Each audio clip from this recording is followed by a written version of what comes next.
Hello मेरे प्यारे बच्चों, आपका स्वागत है साइंस राइजर की क्लास में। और आज हम पढ़ेंगे, टॉपिक है force between two parallel wires के बीच में। यानी कि जो कोई पैरेलल वायर्स हैं उनके बीच में हमें क्या करना है, फोर्स फाइंड आउट करना है। एक्चुअल में हो क्या रहा है यहाँ पे, जो हम ये टॉपिक पढ़ रहे हैं इसकी खास बात क्या है कि सपोज कीजिए, ज़्यादा टाइम वेस्ट नहीं करने वाले हैं, सिर्फ और सिर्फ हम क्या करेंगे, मेन टॉपिक पे पहुँचते हैं, मुद्दे पे बात करते हैं।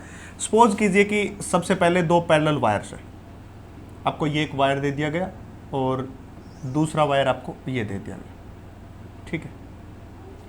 अब इन दोनों वायर्स में से करंट फ्लो हो रहा है।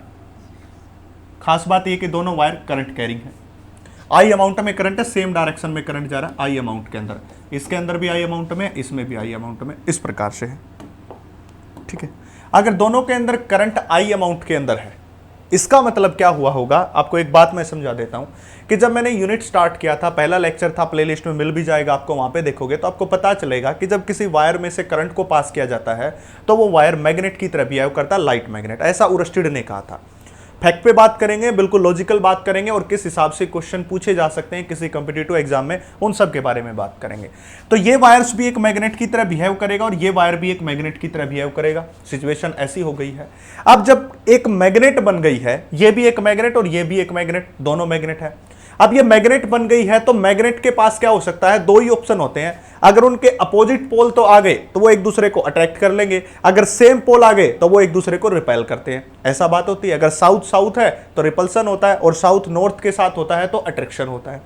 अब ये अट्रैक्शन और रिपल्सन का खेल किसके कारण होता है, किसी फोर्स के कारण होता है, जिसको कहते हैं मैग्नेटिक फोर्स कहते हैं। इसका मतलब ये हुआ कि जब इन वायर्स में से करंट को पास किया गया तो ये दोनों वायर मैग्नेट बन गए और उसके कारण इनके बीच एक फोर्स एग्जिस्ट करने लगा।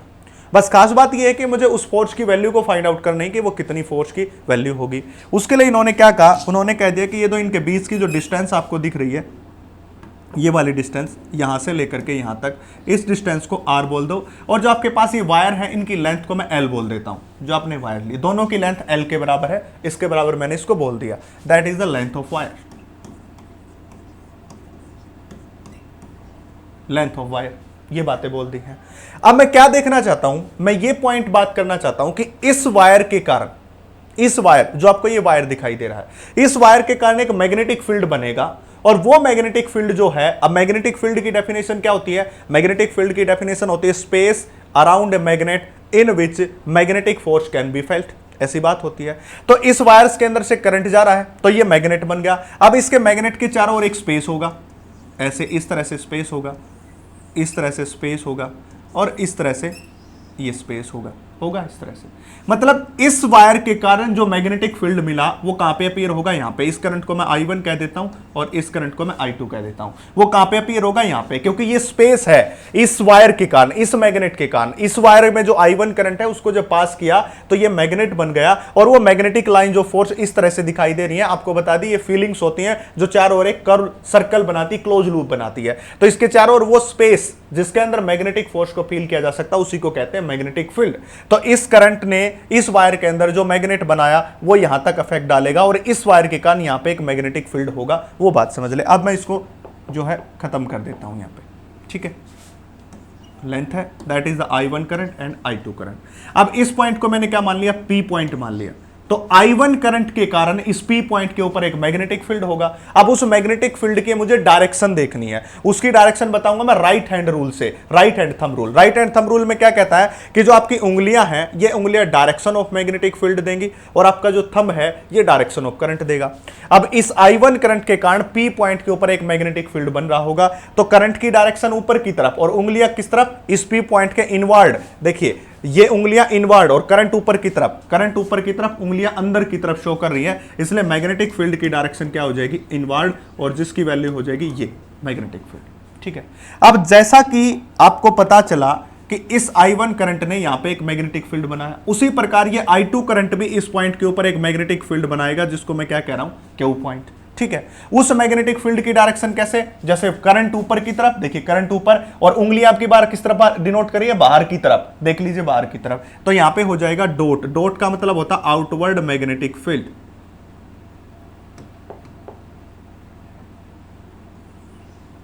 डॉट का मतलब क्या होता है, आउटवर्ड मैग्नेटिक फील्ड, मतलब इस वायर के अंदर जो मैग्नेटिक फील्ड होगा वो इसके कारण होगा, और इस वायर के ऊपर जो मैग्नेटिक फील्ड है वो इसके कारण होगा, ये ऑलरेडी आपको बता दिया। ठीक है, अब यहां पे मैग्नेटिक फील्ड की डायरेक्शन है आउटवर्ड में, और वहां पे मैग्नेटिक फील्ड की डायरेक्शन किस तरफ है, इनवर्ड के अंदर है। ठीक है, अब दोनों पॉइंट के ऊपर आ गई। अब आप एक बात सोचिए कि ये जो वायर है, ये वाला जो वायर है, ये किसके मैग्नेटिक फील्ड में प्रेजेंट है, इसके मैग्नेटिक फील्ड में, जो पी पॉइंट के ऊपर बनाया है। अगर मैं बात करूं magnetic field at P point, magnetic field at point P, at point P के ऊपर, जिसको मैं क्या कहूंगा, बी एट पी, और बी एट पी की वैल्यू आपको पता होनी चाहिए कि किसी स्ट्रेट कंडक्टर के कारण, कोई लंबा कंडक्टर है और उसके कारण मैग्नेटिक फील्ड हमें कहीं पे फाइंड आउट करना है, तो उस लंबे कंडक्टर के कारण मैग्नेटिक फील्ड फाइंड आउट किया था हमने एम्पियर सर्किटल लॉ की एप्लीकेशन से। जिसको वो एप्लीकेशन याद नहीं है वो प्रीवियस लेक्चर आपको ऊपर प्लेलिस्ट में मिल जाएगा, वहां जाके देखिए, यहां कॉर्नर में आइकन आएगा, उसकी वैल्यू आती है mu not I divided by में 2 पाई इंटू आर। ठीक है, अब इस P पॉइंट के ऊपर जो मैग्नेटिक फील्ड आया था वो किसके कारण आया था, I1 करंट के कारण, तो यहाँ पे करंट कौन हो जाएगा, I1 हो जाएगा। यहां तक आई थिंक सबको समझ आ गया होगा, क्योंकि आपको पता है कि इसके कारण यहां पे मैग्नेटिक फील्ड आएगा और इसके कारण यहां पे मैग्नेटिक फील्ड आएगा। वो कैसे आएगा वो मैंने आपको समझाया, क्योंकि इस करंट के कारण मैग्नेटिक फील्ड इसके चारों ओर ऐसे बनेगा और इसके मैग्नेटिक फील्ड में ये वायर रखा हुआ है। ठीक है, तो ये हो गया। अब एक बात बताओ, जब ये वायर I2 वायर इसके मैग्नेटिक फील्ड में रखा हुआ है तो इसके ऊपर एक फोर्स आएगा, और उस फोर्स की वैल्यू क्या हो जाएगी हमारे पास, that is the force is equal to में बी इंटू में I into L into sine theta. This is the value of force. जब किसी कंडक्टर को मैग्नेटिक फील्ड में रखते हैं तो उसके ऊपर फोर्स आता है B I L sine theta. इससे पहले वाला लेक्चर आप ऊपर जाके देख सकते हैं। ठीक है, अब ये करंट कौन सा है, ये करंट कौन सा है, इस I1 करंट ने P पॉइंट के ऊपर एक मैग्नेटिक फील्ड पैदा किया, उस मैग्नेटिक फील्ड की ये वैल्यू है, और उस P पॉइंट के मैग्नेटिक फील्ड के अंदर I2 करंट का कंडक्टर रखा हुआ है। जब किसी I2 करंट के कंडक्टर को मैग्नेटिक फील्ड में रखेंगे तो उसके ऊपर एक फोर्स आएगा, उस फोर्स को कहते हैं BIL sin थीटा। इसलिए करंट कौन सा होगा, ये BI2 इंटू एल के बराबर। और यहां पे जो मैग्नेटिक फील्ड होगा वो कौन सा होगा, B एट P के ऊपर I2 करंट और L is the length of conductor. ये हो गया। अब इसको सोल्व करेंगे तो that force comes out to be, what is the value of B at P, ये रही, that is the mu not and I1 divided by में 2 पाई इंटू आर, और इसके साथ कौन रहेगा, I2 रहेगा इंटू एल रहेगा, और साइन कितना हो जाएगा 90 डिग्री, क्योंकि परपेंडिकुलर मैग्नेटिक फील्ड में रखा हुआ है। Length of current in this direction, magnetic field inward, दोनों में 90 degree angle. So force comes out to be a, this is equal to mu naught I1 I2 into L divided by में 2 pi into R. So this is the value of force. ये किसकी value आ गई आपके पास, force की value आ गई, देख लीजिए ये फोर्स की वैल्यू आ गई। अब ये जो फोर्स आपके पास कई बार क्या कहता है, वो कहता है कि फोर्स बटे लेंथ बताइए, तो F by L किसके बराबर हो जाएगा, that is the mu not and I1 I2 divided by में 2 pi R, force by length इसके बराबर हो जाएगा। ठीक है, इसके बराबर हो जाएगा। ये आपको आई थिंक समझ आ गया होगा ये बातें कैसे हैं। अगर मैं इसके अपोजिट, चलो ये एक पार्ट आपको समझा दिया, मैं इसका दूसरा पार्ट आपको समझाता हूं, दूसरा पॉइंट व्यू। अगर मैं यही बात करूं, सेम यही बात करूं, बट अब की बार थोड़ा सा चेंज कर रहा हूं। अब की बार मैं क्या कह रहा हूं, इस क्यू पॉइंट के ऊपर मैग्नेटिक फील्ड निकाल रहा हूं, तो बी एट क्यू के ऊपर जब मैग्नेटिक फील्ड निकालूंगा तो आपको पहले ही बताया था कि इस वायर के ऊपर मैग्नेटिक फील्ड इसके कारण आ रहा है, इस वायर के ऊपर मैग्नेटिक फील्ड इसके कारण आ रहा है, तो इसके अंदर जो बी क्यू के ऊपर मैग्नेटिक फील्ड निकालूंगा उसकी वैल्यू फिर से क्या होगी, mu not into I2 divided by में 2 पाई इंटू आर, इसके बराबर। बट यहां पे जो करंट है I2 के कारण यहां पे मैग्नेटिक फील्ड आया था, तो यहां पे क्या लिखूंगा मैं, I2 लिखूंगा, mu not I2 divided by 2 pi R के बराबर। ऐसा लिखने के बाद इसके मैग्नेटिक फील्ड, इस I2 वायर ने इसके ऊपर एक मैग्नेटिक फील्ड पैदा किया जिसको हम कहते हैं B at Q, mu not I2 by 2 pi R, इतना पैदा किया। अब उस मैग्नेटिक फील्ड के अंदर एक I1 करंट कैरिंग कंडक्टर को रख दिया तो उसके ऊपर एक फोर्स आएगा, that force is equal to में बी एट क्यू इंटू में I1 into L, maximum theta 90 degree. फिर से अगर यहां से फोर्स की वैल्यू को फाइंड आउट करना चाहें तो बी एट क्यू की वैल्यू हमारे पास mu not into I2 divided by में 2 पाई इंटू आर, और हेयर क्या हो जाएगा I1 इंटू एल के बराबर। So again this is the formula. Formula दोनों का सेम रहेगा। देखिए अगर मैं आपको दिखाऊं, ये जो फोर्स का फार्मूला है और वो वाला जो फोर्स का फार्मूला, ये भी mu naught I1 I2 L by 2 pi R, ये भी है mu naught I1 I2 L by 2 pi R. फार्मूले में कोई चेंज नहीं है, बस टेक्निक आपको समझानी थी कि किस हिसाब से आपको टेक्निक आनी चाहिए। ठीक है, तो ये दो फोर्स हो गए। अब यहां पे हम इस फोर्स की डायरेक्शन की बात करेंगे। अभी तक तो हमने मैग्नेटिक फील्ड निकाला, उसके कारण फोर्स निकाल लिया, फिर उसकी डायरेक्शन की बात करते हैं। डायरेक्शन किस हिसाब से आती है? By the Fleming left hand rule के द्वारा। फ्लेमिंग लेफ्ट हैंड रूल क्या कहता है? Thumb gives the direction of force, this finger gives the direction of magnetic field and this gives the direction of flowing of current के अंदर। ठीक है, अब मैग्नेटिक फील्ड इस वायर के अंदर किस है? अंदर की तरफ है, और करंट किस तरफ जा रहा? ऊपर की तरफ। देखिए मैग्नेटिक फील्ड अंदर, करंट ऊपर की तरफ, तो फोर्स की डायरेक्शन थंब देगा जो इस डायरेक्शन में, मतलब इसके ऊपर फोर्स किस तरफ आ जाएगा? इस तरफ आ जाएगा। अब इसके ऊपर निकालेंगे हम, इसमें करंट ऊपर की तरफ, देखिए ये जा रहा, बट मैग्नेटिक फील्ड बाहर की तरफ। करंट क्या हुआ? बाहर, मैग्नेटिक फील्ड क्या हुआ? बाहर की तरफ, आउटवर्ड में। करंट ऊपर वाली डायरेक्शन में, देखिए ऊपर जा रहा है, और मैग्नेटिक फोर्स अंदर की तरफ, मतलब इस तरफ होगा, इस तरफ हो जाएगा। ठीक है, इसका मतलब यह हुआ, यहां से एक पॉइंट निकल के आ रहा है। वो पॉइंट क्या है? अगर इन दोनों वायर्स में सेम डायरेक्शन में करंट है, देखिए इसमें और इसमें दोनों में सेम डायरेक्शन में करंट है, तो दोनों वायर एक दूसरे को अट्रैक्ट करेंगे, क्योंकि ये वायर इस तरफ जा रहा है, ये वायर इस तरफ जा रहा है, तो एक दूसरे को क्या कर रहे हैं? अट्रैक्ट कर रहे हैं। अगर सिचुएशन ऐसी बन जाए, दो पैरेलल वायर हैं और दोनों में सेम डायरेक्शन में करंट है, तो दोनों क्या करेंगे? अट्रैक्ट करेंगे। तो हम यहां पे लिख सकते हैं, if two wires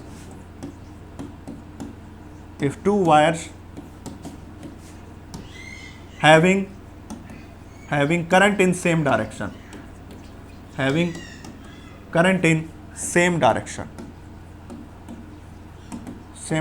then they attract each other,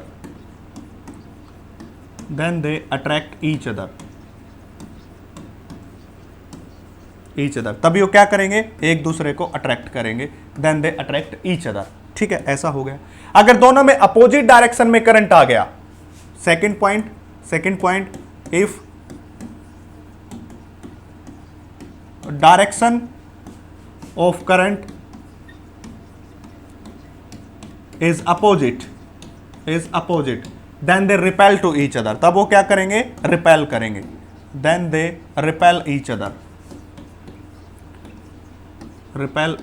तब वो क्या करेंगे? रिपेल करेंगे। ठीक है भाई, अगर दोनों में सेम डायरेक्शन में करंट है तो अट्रैक्शन, अपोजिट डायरेक्शन में करंट है रिपल्सन। दोनों पॉइंट इंपॉर्टेंट है, एक नंबर में क्वेश्चन पूछा जाता है बहुत बार, इसलिए आपको ये इंपॉर्टेंट फैक्टर बात याद रखनी पड़ेगी। आपको पता होना चाहिए कि सेम डायरेक्शन में करंट तो अट्रैक्शन, अपोजिट डायरेक्शन में करंट तो क्या हो जाएगा? रिपल्सन हो जाएगा। इतनी बात आपको समझ आनी चाहिए। इसके बाद क्या आती है? यहां पर एक टर्म आती है और बोलते हैं कि डिफाइन 1 एम्पियर,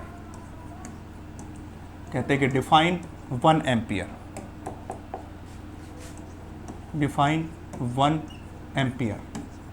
1 एम्पियर को डिफाइन करो यूजिंग दिस फार्मूला, इस फार्मूले का यूज करके। ठीक है, 1 एम्पियर को डिफाइन करेंगे। अभी फोर्स का फार्मूला क्या आया? फोर्स इज इक्वल टू में म्यू नॉट इंटू में I1 into I2 into L divided by में 2 पाई इंटू R के बराबर, इसके बराबर हो गया। अच्छा, मैं इस इक्वेशन को ऐसा लिख सकता हूं, 2 से मल्टीप्लाई किया, 2 से डिवाइड किया, तो म्यू नॉट इंटू में I1 इंटू में I2 into L divided bye, नीचे भी 2 से करूंगा तो 2 2 जा 4 पाई इंटू R। 2 से मल्टीप्लाई करने का और 2 से डिवाइड करने का रीजन, इसको म्यू नॉट बाई 4 पाई बनाना है मेरा, यही है बस, और कोई रीजन नहीं है यहाँ पे। इसका मतलब यहाँ पे I1 की वैल्यू को मैं कितना रखूँ? 1 एम्पियर। I2 की वैल्यू भी को हम क्या रखेंगे? 1 एम्पियर रखेंगे। लेंथ को कितना रखूँ मैं? 1 मीटर। ठीक है, डिस्टेंस बिटवीन देम क्या रखूं? 1 मीटर। सबको 1 1 रख दिया। आंसर क्या आएगा? देखिए, that is the force is equal to, यहां पे बचा 2। अब म्यू नॉट बाय 4 पाई, इसकी वैल्यू क्या होती है? इसकी वैल्यू होती है 10 टू रेज़ पावर -7। ठीक है, इसके बाद करंट 1 एम्पियर, लेंथ 1 मीटर और रेडियस भी कितना? 1 मीटर। ये हो गया, मतलब फोर्स कितना हो गया हमारे पास? Force comes out to be 2 × 10 to raise power -7 newton के बराबर। ठीक है, अब 1 एम्पियर करंट को डिफाइन करेंगे। 1 एम्पियर करंट को कैसे डिफाइन करेंगे? सपोज कीजिए ये दो वायर्स हैं, इसमें करंट I1 था, इसमें करंट I2, और दोनों किसके बराबर है? 1 एम्पियर के बराबर है।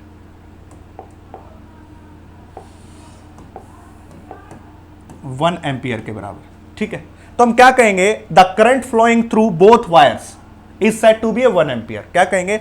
इन दोनों वायर्स में से जो करंट फ्लो कर रहा है उसको हम 1 एम्पियर कहेंगे, अगर उन दोनों वायर्स की लेंथ 1 मीटर के बराबर हो और 1 मीटर डिस्टेंस अपार्ट प्रेजेंट हो, यानी कि इसकी लेंथ कितनी होनी चाहिए 1 मीटर और दोनों कितनी दूरी पे होनी चाहिए 1 मीटर की दूरी के ऊपर, then they experience a force of 2 × 10⁻⁷ newton, then we call this current is 1 ampere. क्या कहेंगे? उस करंट को 1 एम्पियर करंट तब कहेंगे अगर 1 मीटर लेंथ के कंडक्टर्स हो और दोनों 1 मीटर की डिस्टेंस पे प्रेजेंट हो और कितने फोर्स को एक्सपीरियंस करें 2 × 10⁻⁷ न्यूटन के फोर्स को एक्सपीरियंस करे, तब उस करंट को हम 1 एम्पियर करंट कह सकते हैं। अब इसकी डेफिनेशन लिख देता हूं मैं, तो यहां पे लिखेंगे current is said to be 1 ampere, current flowing through wires is said to be 1 ampere, said to be 1 ampere, 1 ampere कहेंगे if 1 meter, if length of conductors is 1 meter, if length of conductors 1 meter present at 1 meter apart experience a force of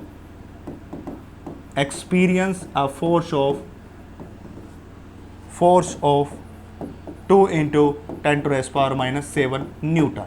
ठीक है, अगर दो conductor जिसमें से length 1 metre है और 1 metre distance के ऊपर प्रेजेंट है और इतना फोर्स एक्सपीरियंस कर रहे हैं, तो उस करंट को 1 एम्पियर करंट कहते हैं। ये डेफिनेशन होगी इस फार्मूले के हिसाब से। ये डेफिनेशन आपको आनी चाहिए और ये आपको लिखनी भी है, कई बार एग्जाम में आपसे पूछ ली जाती है, इसलिए मैंने आपको यहाँ पे एक्सप्लेन किया है इसको, और इस प्रकार से आप उसको एक्सप्लेन कर सकते हो, इस प्रकार से आप उसको बता सकते हैं, इसलिए मैंने आपको ये एक्सप्लेनेशन दिया। अब इसके बाद इसके कुछ छोटे छोटे इंपॉर्टेंट पॉइंट है। वो इंपॉर्टेंट पॉइंट क्या है? सपोज कीजिए आपको कोई 2 कंडक्टर दे रखे हैं, ये हो गया, और दूसरा कंडक्टर ये इस प्रकार से। खास बात यह है कि एक कंडक्टर इसमें करंट इस डायरेक्शन में जा रहा है और इसमें करंट इस डायरेक्शन में जा रहा है। ये I1 करंट है, ये I2 करंट है, और इसकी लेंथ है L1 और इसकी लेंथ है L2। अब आप इन दोनों के बीच फोर्स निकालना चाहे तो इन दोनों के बीच फोर्स का जो फार्मूला है वो तो सेम रहेगा, that is the μ0 × I1 × I2 × L divided by में 2π × R के बराबर, and R is the distance between them. अब समस्या यह आती है कि यहां पे मैं L1 लिखूं या L2 लिखूं, कौन सा L लिखूं।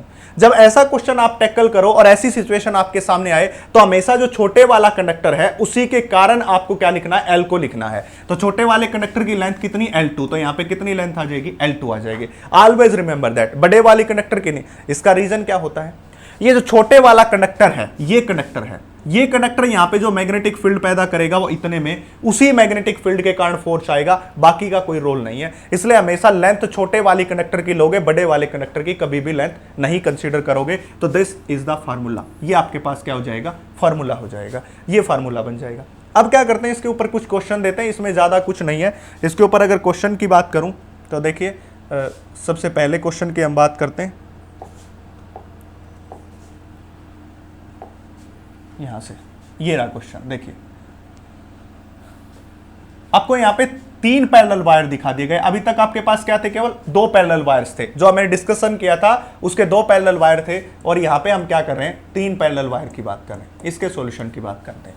ठीक है, तो 3 पैरेलल वायर्स की बात कर रहा है। कहता है कि 3 long straight parallel wire kept as shown in the figure, इस प्रकार से दिखा दिए गए। The 3 wire carries current I, जो थर्ड वायर है वो करंट कितना कैरी कर रहा है, I के बराबर कैरी कर रहा है, ये बोल रहा है।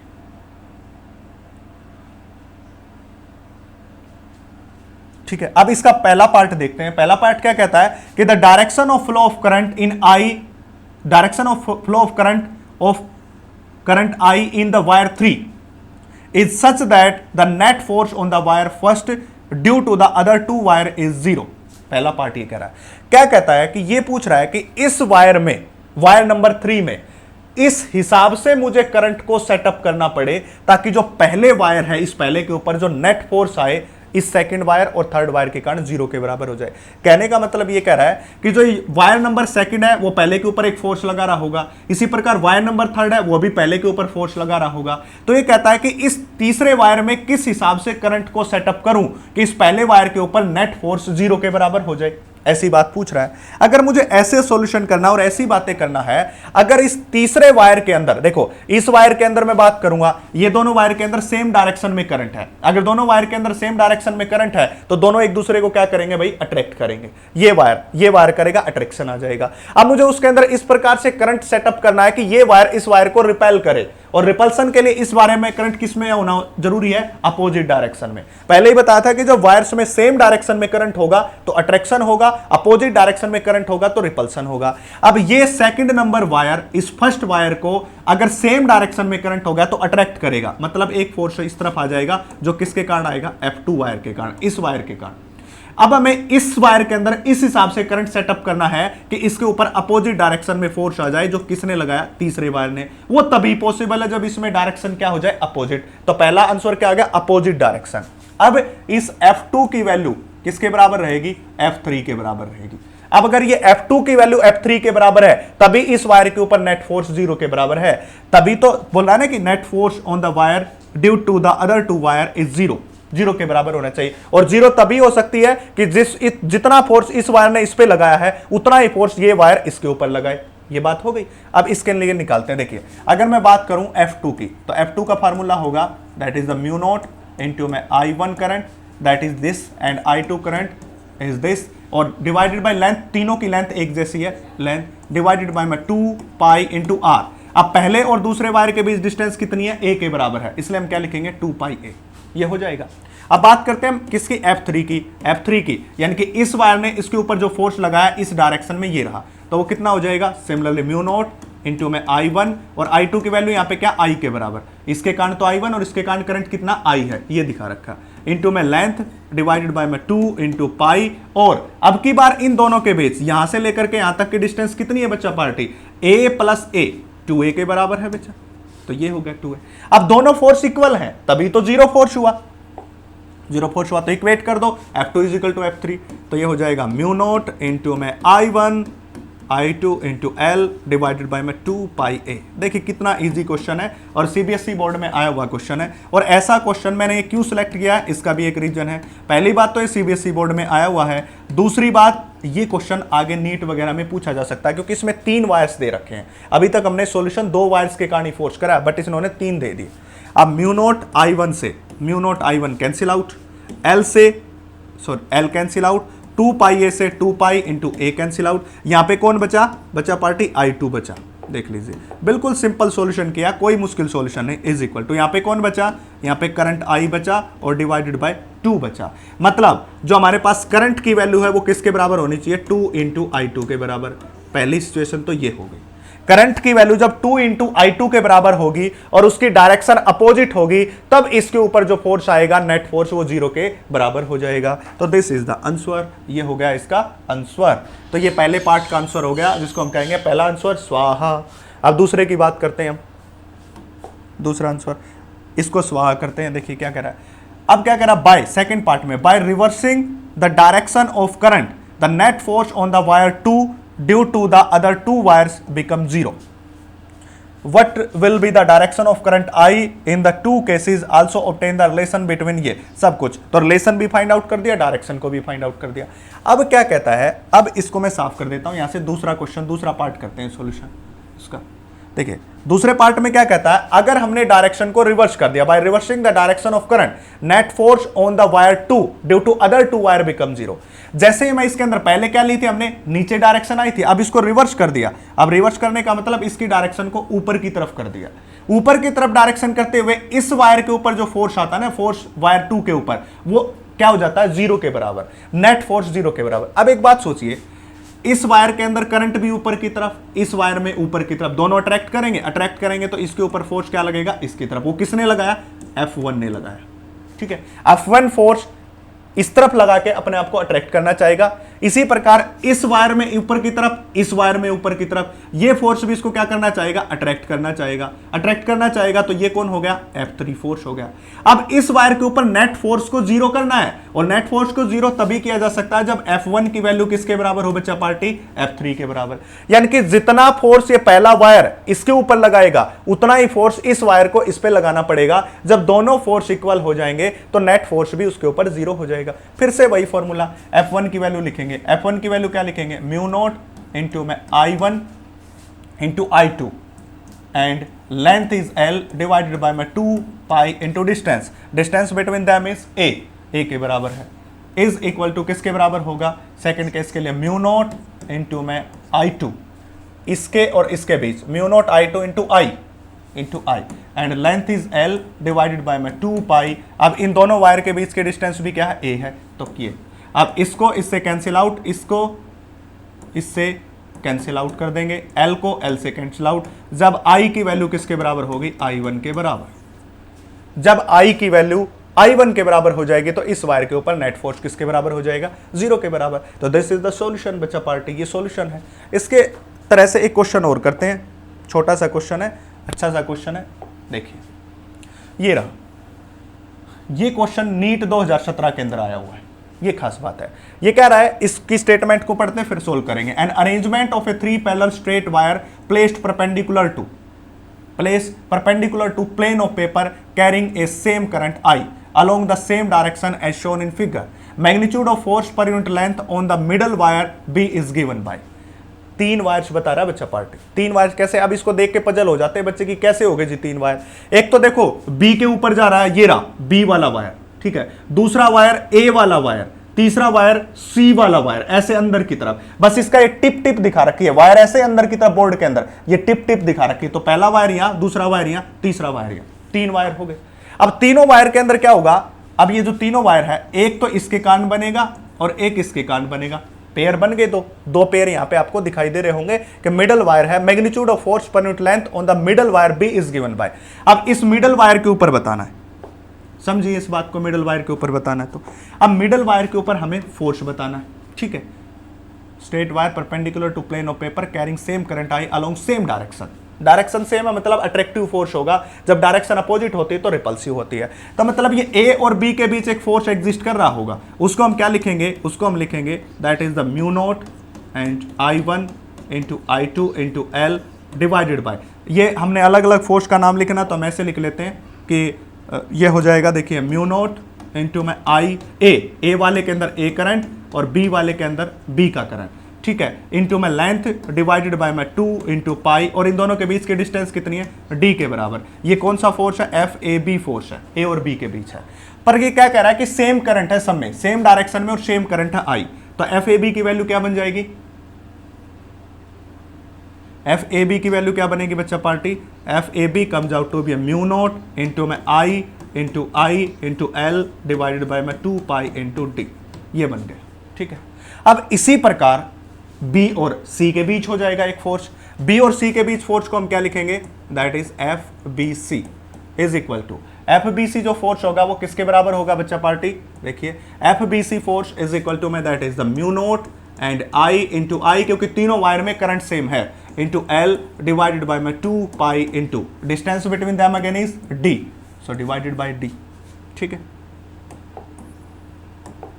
अब क्या होगा, FBC इज इक्वल टू में mu naught and I into I का square into L divided by में 2 पाई इंटू D के बराबर, ठीक है। अब ये बोला force per unit length, force per unit length, तो फोर्स पर यूनिट लेंथ निकालने के लिए इस लेंथ को मैं किस तरफ लिख दूं, इस लेंथ को मैं लिख दूं इसके नीचे की तरफ, यहां पे ये आ गया, और इस फोर्स पर यूनिट लेंथ को एक नया फोर्स नाम दे दिया, जिसको हम क्या कहते हैं, F1 बोल दिया, इसको F2 बोल दिया। F2 कितना हो जाएगा, म्यू नॉट इंटू में I का स्क्वायर डिवाइडेड बाय में 2 पाई इंटू D के बराबर। इसी प्रकार इसकी लेंथ भी नीचे आ जाएगी, इसकी लेंथ आ जाएगी, तो इसको मैं F1 बोल रहा हूँ, AB वाले फोर्स को मैं F1 बोल रहा हूँ, BC वाले फोर्स को F2 बोल रहा हूँ, इज इक्वल टू में म्यू नॉट इंटू में I का स्क्वायर डिवाइडेड बाय में 2 पाई इंटू D, यही बात आ गई। अब समस्या क्या आती है, समस्या ये आती है कि जब दोनों बॉडी के ऊपर एक फोर्स काम किया, अब दोनों बॉडी के ऊपर फोर्स काम करने के कारण 2 फोर्स आ गए, अब रिजल्टेंट कहां से निकाले, कैसे निकाले, समझ ही नहीं आ रहा, माइंड काम नहीं कर रहा। तो माइंड को काम करवाइए बेटा, कैसे काम करवाइए, देखिए मैं आपको यहाँ पे एक छोटी सी सिचुएशन बना के दिखाता हूँ, बड़ी मजेदार सिचुएशन है। देखो सपोज करो मैं A वायर को मैं ऐसे दिखा रहा हूँ, ऐसे मान लो, एक बार मैं आपको B वायर को ऐसे दिखा रहा हूँ, ये दिखा दिया, और एक तीसरा C वायर और दिखाना मेरे को। C वायर को मैंने किस हिसाब से दिखाना है, देखो यहाँ पे ये वायर, ये सिचुएशन नहीं बन सकती, क्योंकि ये सिचुएशन आपको समझानी पड़ेगी, और ये सिचुएशन कुछ ऐसी है, देखो मैं बताऊं आपको, एक वायर यहां से जा रहा है और एक वायर यहां पे जा रहा है, 2 ऐसे वायर, ठीक है, ये 2 वायर हो गए, देखिए ये 2 वायर्स, और इसके हिसाब से मैं आपको एक वायर्स और, मेरे पास एक पेन और होता तो नहीं है अभी वो पेन, मैं देख लेता हूँ इधर किधर है। तो